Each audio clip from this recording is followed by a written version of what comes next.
Hey, folks, Zach Osterman here. I am Insider, Indianapolis Star, Mike Niziolek, Bloomington Herald Times. Not sure how that video got added. Forgive us if you saw that. I'm assuming you did. This is not the scorers table. This is Mind Your Banners. Talking Mind Your Banners post-game, to be specific. Talking about Maryland 79, Indiana 78. We'll talk, Mike, first about the game, and then we will kind of look at the wider landscape because I think it's inescapable at this point. To the neutral, I think one of the best games Indiana's played this season, certainly in the Big Ten. Back and forth, I think 9 lead changes. Maryland kind of threatened to pull away a couple times in the second half. Indiana clawed it back, had a 5-point lead with a little over 3 minutes left. Not a lot of fouls, not a lot of turnovers. Two teams were 19 of 41 for 3. And if Indiana had been able to pull this out, you would have felt like, especially given what Maryland did midweek at Illinois, this was, this would have kind of almost immediately become Indiana's best win of the season. And instead it winds up feeling like, maybe the most deflating. Maryland made its last 4 shots. Indiana missed the front end of a 1-on-1 with a 2-point lead. And I think 22 seconds left, something like that. Maryland hits kind of a scramble drill 3 when Indiana's was told to foul, didn't foul because they had a foul to give. And then Indiana's last 2 inbounds plays, out of bounds plays were just kind of a mess. As games go, this one's a bit of a gut punch. Yeah, it's hard to know where to start. I still think this is a team that's just does not. I don't know if it's coaching. I don't know if it's this group of talent they have uniquely just doesn't necessarily fit as well together, like a consistent level. And they're capable of, you felt like, man, this game they could be just lose by 20 points as Maryland hit a series of 3-pointers because they weren't guarding, very well. And then it's like, man, you see all the talent they have, and this team's going to actually pull out a win. But there's no level for this team, and it's been that way all season. It's been that way for most of their players, like Miles Rice. First half, his most notable play is he tries to hit Rodney Rice off the dribble, travels, and immediately gets pulled from the floor because Mike Woods is frustrated with him. Didn't have a field goal in the first half. Has 14 points in the second half, 3 3-pointers. Team is so much better when he's looking for a shot and is in rhythm, is going, but he can't do that for long periods. The last sort of 5 games, or 3 games, it's been that way. Had more turnovers and assists. And you kind of look up and down the roster. It's like for every 3-pointer Mackenzie Mbako gave you, he gave up one to Miguel. What was his first name? I don't know. Selton Miguel. And it's just like this team can't find a level, and I think that's where you see that they can probably play with anybody, and they have, other than that Illinois game where they just was never in it. But you could see why the fans are so maddeningly frustrated because they have the talent to compete, and they just have not been able to put it together to sort of close out games or sort of stay in games because you spot them 10 points, and that's sort of the difference here with all these 3-pointers, 8 in the second half. And that's sort of, to me, what this whole season's been about, that these ups and downs, even just on the sort of micro level with all the different players that you've just seen, just like these just swings, and they can't seem to level out. And it felt a little bit like, especially in the second half today, Indiana was maybe leveling some of that out. Anthony Leo, Indiana was making a lot of the winning plays in the last 5 minutes. It was getting key rebounds. But it shouldn't take to the last. Yeah, but my point is, it's at the end of the day, it's very much, up until Maryland opens that first 10-point lead, I don't think either team had led by more than 5 points. Correct. It was a very back and forth game most of the afternoon. Maryland pulls away once, Indiana kind of pulls back, then Maryland pulls away again. Then Indiana hits a 20-7 run. And that's the stretch where Malik Renew is finally kind of – that was the first time I think we saw, like, shades of healthy, sharp Malik Renew. Obviously, listen, you got to – He's not 100%. No, and I don't want to blame this on him. No. And I know you're not, but I just to point out, like, he has an excuse for sort of his inconsistency. Yeah, but what I'm saying is that was the moment when it looked like Indiana was finding some of that, where he's finally sharp enough. He's bullying not Julian Reese, Derek Queen, who's obviously bigger than him, but just clearly not able to defend a post player of that sort of experience and that skill yet. Ballo held his own, I thought, really well today against, obviously, Maryland has a big front court. You talk about Miles Rice making some big threes in that stretch. Anthony Leal has the 2 layups and fouls with the bonus free throws in that stretch. Indiana's getting, I think McKenzie and Baco had a couple tough rebounds. It felt like Indiana was making the winning plays at quote unquote winning time in the game. And so you felt a little bit like, against a good opponent, this would have been, I think, probably Indiana's first win against a likely NCAA tournament team. Against a good opponent in a back and forth game, when it was time to really kind of stand up, Indiana was the team making the plays. And so you felt a little bit like, without wanting to place too much weight on one game, like maybe something was sort of breaking through a little bit for Indiana. And then the last 30, 40 seconds, it all just But I would say it's apart. sort of like we talked, I mean, even in this room, actually, after that 5-game win streak, it looked like they were breaking through, and then they completely fell off the cliff. And it's just like they've never been able to figure it out on a game-to-game basis, on a longer – it's just a team that can look like they could compete with anybody, but then at the same moment, and when we talk about that last play, looks like they maybe never have played basketball before. I mean, just completely lost. And we should talk about that last possession, because I thought that was kind of what the focus of a lot of that media session was today. Well, I think that we should talk about the last 2 possessions, because the first one, the Maryland possession, it clearly irked Mike Woodson. Okay, so only had Maryland's Maryland's last possession and Indiana's Gillespie gets the drive, almost loses his dribble. Assembly Hall wanted a travel. I'm not sure it was a travel. But at that point, when Gillespie's pulled, that's the perfect moment to foul a player like that. Yes. He's pulled up, he's in trouble. You just swipe your arm down across him. You take the foul and you make Maryland. He was stalling down at one point. Yeah, you follow him, you waste a couple more seconds. You make Maryland, start the whole possession over. Instead, it winds up getting kicked out, I think, to Julian Reese, who finds Rodney. I think it was Rice, wasn't it? It was Rice, who steps into a 3. That's what gives Maryland the lead. And then I guess I'll set it up and get your thoughts. Indiana brings it up, calls timeout, gets side out in front of its bench, inbounds the ball to Malik Renew. I think it was Queen against Renew, pokes the ball away out of bounds. At that point, Indiana recognizes Maryland has gone zone and calls something that will basically try to get Miles Rice off a switch, because the bigs will be passing players back and forth. What I think they were basically trying to do was get Rice isolated against a big where he could take him one-on-one and either get fouled or, get a shot, because he's just so much quicker and more athletic in kind of an open floor situation than a big is. It did not wind up working out that way. Rice talked about how he felt like the 2 subs between the 2 inbounds, Luke Goody and McKenzie Baco, came in, Umar Ballo and Anthony Leal came out. He said maybe that crossed Indiana up a little bit, adding 2 new players, but not being able, they didn't have any more timeouts to kind of refresh. Rice said that was on me for not getting everybody organized. I'm the point guard, one way or the other. It just didn't work. Yeah. But I mean, with symptoms of like a larger, just this team, lacked the poise in the moment. And obviously, Mike Woodson's frustrated about not taking the foul. Rice was frustrated sort of, and then kind of talked about it and came back to it and said, well, it was my fault because like he said, there was confusion after the substitutions. Yeah. And that was kind of a part of the problem. Mike Woodson said he didn't run the play even right, though. He was supposed to come out and he just stayed in the corner and then just heaved up the shot instead of trying to move off that attempt at, the screens. And so there was kind of a lot of, not finger pointing necessarily, but just a lot of blame to go around. And you're left with this idea that like this team just, wilted at the moment where, the crowd, as much as this crowd turned on IU the last time they were here, that was the loudest this gym's been all season. Yes. And they had their back. I think I tweeted something with about like 3 minutes left that I said, like, if Maryland wins this, they're going to earn it because Assembly Hall is up. Like that was a true challenging road environment for Maryland, especially in the last final 10 minutes when the game was as competitive as it was.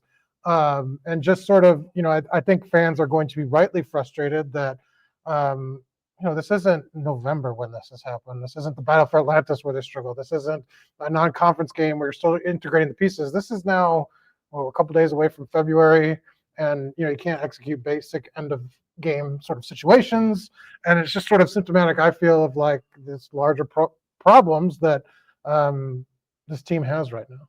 Yeah, I mean it's getting late early, and I don't know if it's like I don't know if everything is needs to be assigned to some sort of symptom of the wider issue so much as basically, and I would say this a little bit about the Northwestern game too. Obviously, it's not as close down to the wire as this one is, but Indiana talked so much like a team coming out of the Illinois game, like, hey, we're not going to stand for this. We're going to get this right. We're going to fix this. We're going to pull this together. Then they go to Ohio State, a tough win. Ohio State's not great, but Ohio State backs that up by going and winning at Purdue. So that's, kind of endorses the idea that Indiana's, had a good moment in Columbus. And then now it's 2 games in a row where it feels like Indiana's just when Indiana kind of gives itself that platform to go get a valuable win. Yeah. It just sort of slips away again. And if Indiana had won these last 2 games, and we'll talk bigger picture in a second, Indiana would be 16-5. Indiana would be 7-3 in the Big Ten at the halfway turn. They would be, again, this would, I think these would both be quad 1 wins. I think Northwestern's still top 75. They'd be in a spot that would be enviable of a lot of teams that are below them in the Big Ten. You know what I'm saying? Yes. Well, they'd be in a spot that would be enviable of a lot of teams around them in the NCAA tournament conversation. Yeah. They'd have some road wins. They'd have quad 1 wins. Again, this would be, I think, their first win against a likely NCAA tournament team. Penn State might get there, but Maryland, I think, is likely to get there. You would feel like coming out of that Iowa-Illinois, sort of week, like Indiana had accomplished a little bit of that and had gotten its feet under the table a little bit more, especially with the games coming up. And this is where I think we have to zoom out. You can't if you keep missing opportunities at a certain point, that's going to come to be what defines your season. And Indiana had kind of the opportunity maybe to learn from Atlantis. Seemed like they did, but then Nebraska. It seemed like they took something out of Nebraska 5 games in a row. Then boom, a really disastrous week against Iowa and Illinois. Then they followed that with a good win at Ohio State.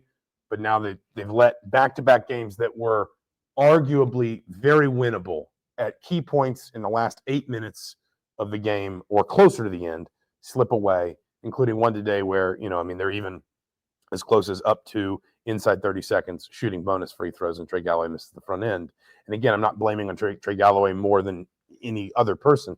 It's more just kind of the idea that when you zoom out and when you talk about the direction of the program, the direction of the season, you let enough opportunities slip away, seasons really start to kind of snowball on you. Well, this has the feeling, I was trying to come up with an analogy, and I think what it feels like is if you're watching a TV show or you see a TV show that you haven't seen before, like on a streaming service, a lot of them do this, and they've posted all 10 episodes of the season, you get into it, and you're not done yet, then they cancel the show. And so you have to, but you want to watch the rest of the episodes, but they're not going anywhere. That's kind of feel like what this season feels like right now.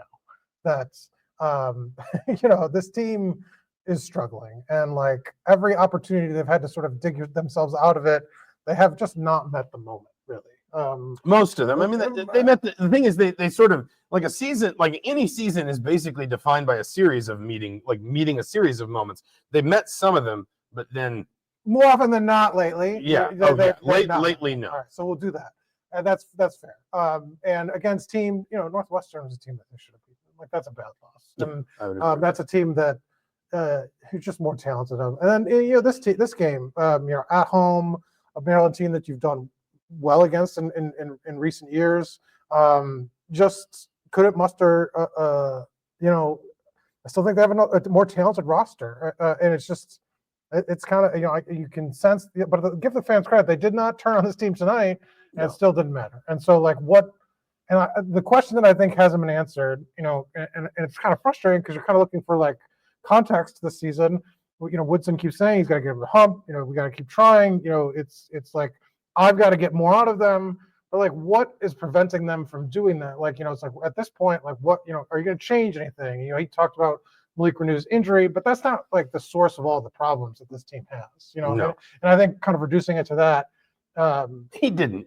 Let's be a little fair. bit. In the question I asked about it, the struggles, that was all he talked about. But you're looking for more broader, you're 3 months into the season now, and it's like you're still talking about the same thing you're talking about in week 1. And it's like at some point, what is preventing it? Why can't you do that, or what is preventing you, or what can you change up to do that? And I just think there's a starting lack of answers for a team that you pull up the schedule now. Not getting easier. No, I mean, I pulled up the schedule because Kim Pomeroy, Indiana did hit the halfway mark in its Big Ten schedule today. Pomeroy has Indiana as the underdog in 8 of its remaining Big Ten games. It's worth saying, 2 of those games it's an underdog are basically coin flips. They're a 1-point underdog against UCLA and Ohio State at home. But the flip side of that is they're only a 2-point favorite against Penn State at home and Washington away. And, if you look at the win probabilities, all 4 of those games are somewhere between 45 and 55%. The point is those are all coin tosses. So, you can't even sort of say, well, they're the underdog, but, they could, all they got to do is turn a couple of these close ones around. The next 4 are at Purdue, at Wisconsin, Michigan at home, at Michigan State. Even a generous reading of that probably still winds up with Indiana at 15-10 and 6-8 in the conference. Oh, just the 4 stretch. Yeah, just these next 4. Never mind the 6 that come after that. Is your generous reading them not winning a game? No, my generous reading is them winning one of those 4. Okay. Because listen, all 3 road games are going to be tough. So's the home game. But I guess a more generous reading would be 500. But they are going to be a pronounced underdog in every one of those games. Winning any one of them in isolation would go against what will be expected according to the probabilities, according to the analytics, according to the betting lines, everything. So the idea of getting more than 1 win out of that stretch is a little bit tenuous, I guess. It is hard not to feel like when you couple, and I don't want to make grand pronouncements today on the direction of the program. I know that's where a lot of people's minds are. Number 1, we're not columnists. Number 2, there's still 10 more games to play in this season at least. But it is hard not to feel, certainly in the context of this season, like it is starting to get away from Indiana. And, that's a team that was I know you just flipped it over, sorry to go back, but that was a team that was 4-1 in the Big Ten, and they picked up a nice win away at Penn State. And I think I saw a tweet that, they played the easiest Big Ten schedule through a certain point at this. They probably did. And, certainly one. These losses, other than Illinois, but Illinois has been back and forth. Are pretty bad. Yeah, no, listen, they're quad 1 losses. So from a purely NCAA tournament perspective, they don't hurt you as well. But you can live with it. But what this team Iowa, is supposed to do, and what this for a team came that the expectations coming into the every season. right to think you could be with a top 4, top 5 team, at least in the Big Ten, comfortably in the NCAA tournament, probably a top 6 seed, maybe a top 4 seed. Iowa's not a game you should be losing, certainly the way you lost it. Northwestern's not a game you should be losing, again, the way you lost it. Maryland at home, you need to find a way to close out. It is hard not to feel like something is just sort of slipping away from this team. And I know you've hammered the consistency element of it. I think that's fair. But, I wrote this after the Northwestern game. There are teams for whom inconsistency becomes their defining trait because that's just what they are. And it is maybe starting to feel a little bit like that's just what Indiana is this winter. Yeah. And, it's hard to trace because they do have some veterans in there and, guys with experience. And, it's not a team, Maryland's got these young guys where you think, you expect that kind of inconsistency because young players go back and forth and struggle in a game. But they talked about having the veterans on the floor tonight too. Ball's a guy that 5th season and has started all sorts of games. And veterans who've been around here a long time, Anthony Leal. Right. And I'm saying about those guys plus other Galloway, and Mackenzie Bacco, Malik Renew, and then also the guys you went out and got in the portal. The only one you would still, of the 8 that played tonight, The only one you would still consider kind of a young player is I think, to me, is Kanan Carlisle. You know, and I mean, I know he and Mbako are the same sort of grade or whatever, but like Mbako's been around here long enough to know the system, know the sets, know that, you know, whereas And he only played 8 minutes. So Carlisle's coming from a different team, and you can allow for that a little bit. But yeah, no, I mean, it is, again, like, it just, you know, this was Indiana's first home game since Illinois. And after that game, there was this sort of resolute message that was delivered. And I thought, you know, maturely, I thought genuinely, you know, willingly, honestly, from Luke Goody and Anthony Leal in particular, that, you know, we are going to turn this around. We are going to make this right. And then you have the Ohio State game that made you feel like maybe they can do that. Maybe, you know, maybe they can get some of that back. Yeah.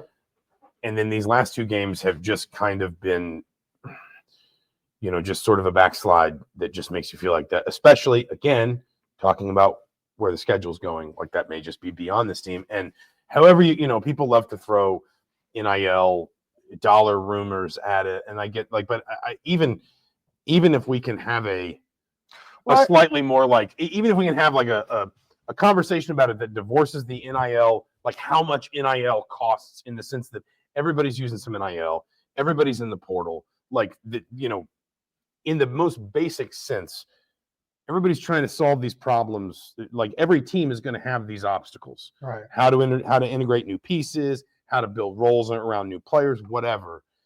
You know, this one, even if, you know, even sort of moving away from the stuff that is just sort of like, you know, the cheap shells to lob over the wall.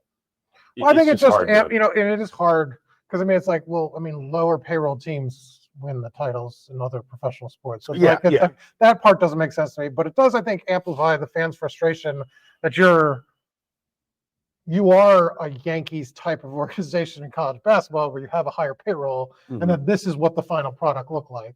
You know, and so I think that amplifies the frustration over it. And it should be said too, and it's not every fan. But I don't think that's totally unfair. I don't think that's totally unfair. No, I don't. And what I was going to add is, I mean, there is an extent anyway. I understand that some NILs, businesses, and you know, individual partnerships, like, there's an extent to which the fans are helping underwrite the payroll. Right, like, right. You know, like, No, it's I mean, so I'm not saying they get to stand there and say, I paid for this, it's unacceptable, now I get to say whatever I want or behave however I want. But I do think it almost kind of, in a way, makes it even a little bit more personal, in this sense of, you know, you ask for this support, you got this support, you do have what by all accounts is one of the, you know, most sort of robust NIL numbers in college basketball.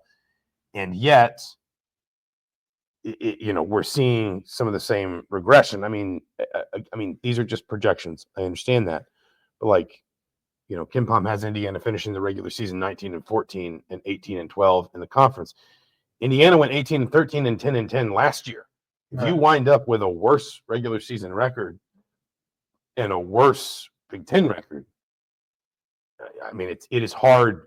It is hard not to understand where people are coming from. And I do think it plays into the discussion of where the program's going, because, like, if you do hit a reset, you're resetting and doing the same thing you did this year.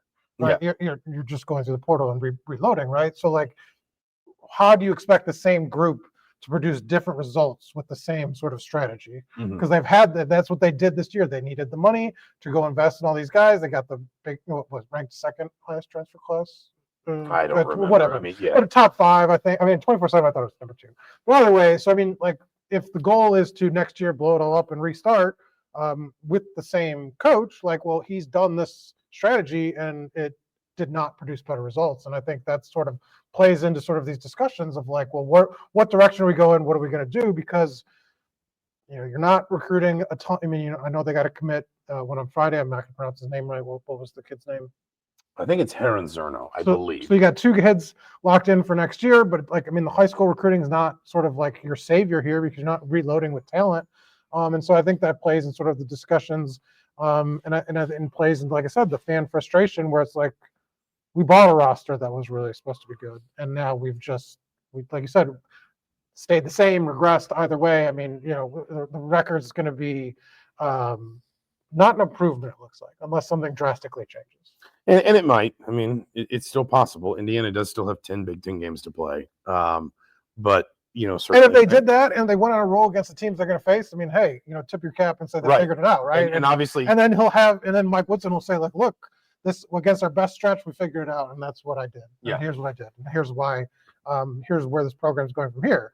But that's a tough ask. That's evidence. You've made it. You've dug a big hole. That's evidence of things unseen.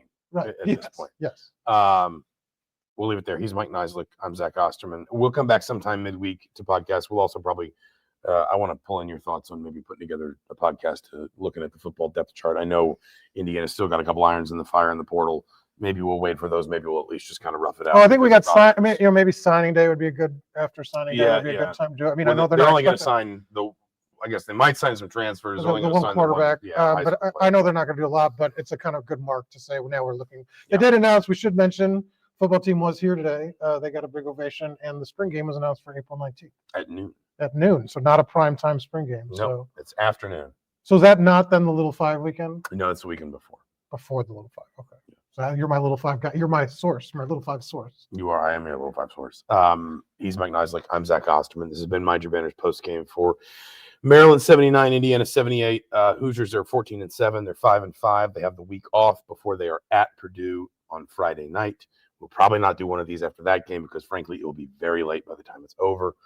But thank you all for watching, for listening. We'll talk to you soon.